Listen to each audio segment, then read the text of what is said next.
Hey guys, Yuri here with my man, Robin Sharma, and check out this backdrop, guys. This is only, a couple books you've written over the years? Yeah, it's been an interesting journey. So we just had our annual walk around the neighborhood, catching up and stuff, and Robin was great enough to give me a copy of his new book, The 5 a.m. Club. I want to talk about this in just a second, but I know you've been an early riser for years, and you're one of the most sought after leaders when it comes to business thought leadership in general, high performance. If you were to spend 30 seconds in an elevator and someone were to ask you, all right, Robin, having worked with all these amazing entrepreneurs and companies, what would you say to them in 30 seconds that would help them become a more effective leader? Well, I would say the way you begin your day sets up the way you live your day.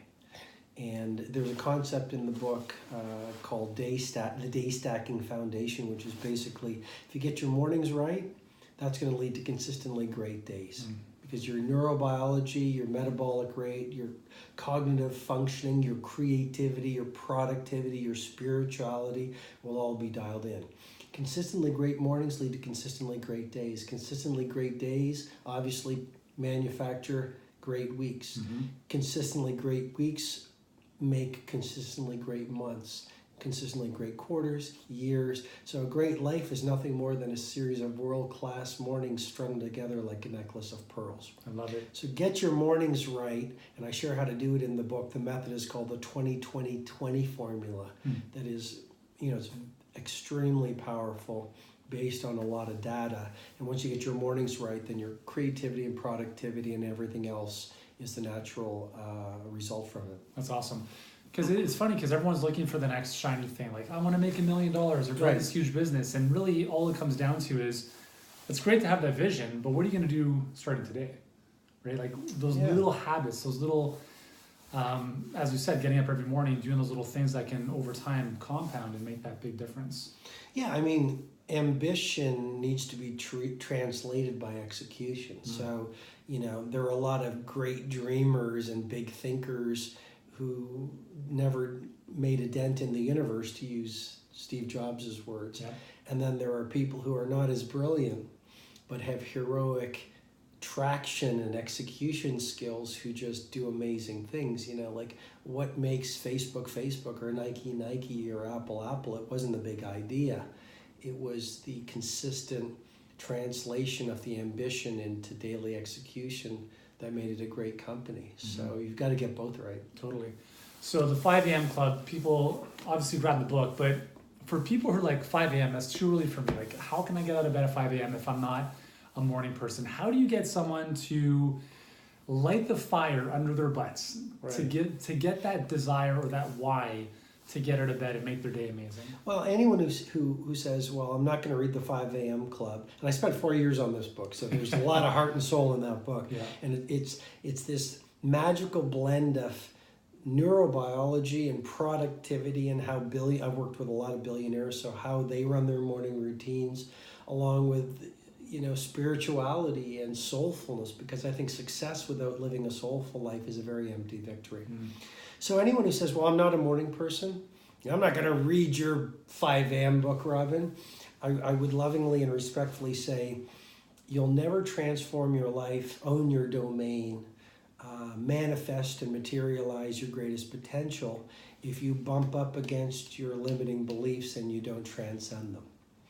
So what happens is we've been programmed and brainwashed by society, which is, you're not a morning person, it's hard to do this, genius is about genetics. Well, here's what genius is all about, because I've worked with the best of the best, and genius is a lot less to do with your DNA and the lucky genome lottery, and it's a lot more about your daily routines. And here, let's go to some science. I mean, University College London says it takes 66 days for your neuroplasticity to allow a new habit to be installed to the point of what the researchers call automaticity. Here's my point. Most people say, I'm going to try 5 a.m., the 5 a.m. club habit, or I'm going to try running in the gym, or I'm going to try being more patient, or I'm going to try amping up my craft.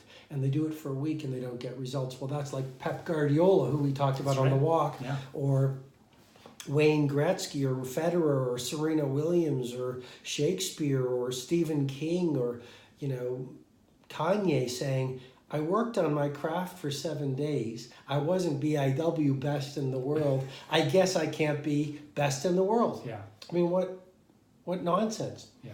So, yes, you can get up at 5 a.m. and give yourself 60 minutes to prepare what these new words I've created is not only mindset, but heart set, health set, and soul set. Mm-hmm. Give yourself 60 minutes, work on your inner core, amplify your energy, accelerate your cognitive ability, prepare your heart set so you're grateful and full of fire, and work on your soul set so you're working for a mission larger than yourself, and you're going to go out into the world at 6 o'clock feeling fundamentally different. But you've got to invest 66 days to wire in the habit, and then you've got to maintain it. Mm-hmm. And if you're not willing to do a little bit of work, then you can change the world or you can do nothing. You don't get to do both. Yeah, that's good.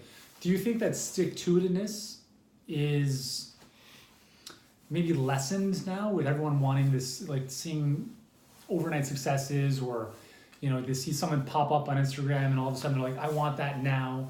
But has there been a change in people's ability to persist and understand the long game as opposed to hoping for things to work out right away, and if they don't, kind of pivoting really quickly? Oh, absolutely. I mean, like I mentioned, a lot of the 5 a.m. club has neurobiology. Yeah. So we're talking about dopamine. We're talking, Instagram and Facebook and notifications and WhatsApp. It has created a dopamine addiction and that reward loop. And so we want everything now. Like if someone doesn't reply to your WhatsApp, it's like, hey, what? Like you don't like me anymore? I sent you a message and I'm wondering about dinner. Totally. I haven't heard from you in 32 seconds. What's wrong with you? Yeah. And years ago, it's like the mail and then the horse and well, look, anything great doesn't come from an entitlement mentality and a quick fix. A great relationship, you know this better than most because you're one of the key experts on the planet, but like great health and vitality, what I call total craft mastery, changing the world. I mean, Nelson Mandela was on his mission for a lifetime. He was in prison for 27 years. So, it's very rare to do something epic on the planet. And like the backstory of legendary is industry. And what I mean by that is you see Zuckerberg or you see Serena Williams or you see the billionaires in full blazing glory at the top of their game. You didn't see them when they were laughed at. You didn't see them when they were denied. You didn't see them when they were on their knees. I mean, the 5 a.m. club just reached, it's been out about a week and a half and it just charted number 5 on Canada's Globe and Mail national bestseller list.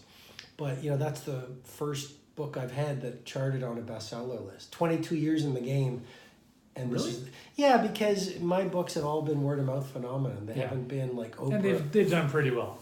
But thank you. But they haven't been Oprah books. Sure. They've been word of mouth, passing it on to your best friend. Yep. All I'm trying to say is you see people that you admire and you don't see them heartbroken. And it's a dangerous game to express your best because I was thinking this morning, like you write I put my heart and soul in the 5 a.m. club. I put my best information in it. And then now, a week and a half ago it came out. What a vulnerable place to be in where you actually take your heart and soul, your magic, whether it's a piece of code, whether it's a new business, whether in my case, a new book, and you put it out in the world and you're vulnerable to people who don't understand it. You're vulnerable to people who condemn you, who don't like you. I've been watching Kobe Bryant documentaries recently, and they said, once he got really good, people didn't like him. So world class is a dangerous game. Yeah, for sure. We had so many great distinctions and insights from our walk. I wish we could share the whole walk with you guys. But honestly, get the book, The 5 a.m. Club.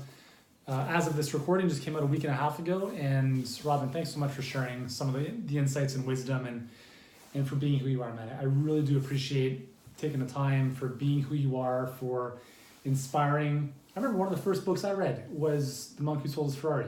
and it's kind of like all come full circle. So thank you so much for showing up and practicing your craft, being the magician that you are, and for inspiring so many millions of people. Thanks so much, man. And I just cannot miss the opportunity for saying, like, you're one of the best, you know. Thanks, and you're man. someone who cares about what they do, and you have a lot of realness, and I always enjoy our times together, and congratulations on your amazing success. Thanks so much, Robin. Good. Awesome. Thanks, guys.